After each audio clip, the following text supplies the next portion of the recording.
గౌరవం ఇస్తే ప్రాణం ఇస్తాను, తక్కువ చేసి చూస్తే నీ స్థాయి ఏంటో నీకు తెలిసేలా చేస్తాను. బెదిరింపులకు లొంగిపోయే మనస్తత్వం కాదు నాది, ఎదురు నిలిచి పోరాడే నైజం నాది. చెమట చుక్కను నమ్ముకున్నాను కాబట్టి ఎవరి ముందు చేతులు చాచాల్సిన అవసరం నాకు రాలేదు.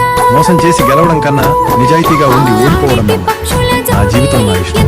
ఎవరికో నచ్చాలని నా వ్యక్తిత్వాన్ని నేను మార్చుకున్నాను. My life my attitude is depends on మనసుంటే మార్గాలు 10,016 ఏ మాయనే పిల్ల ఏ మాయనే ఇయ్యాలని మనసుకే మాయనే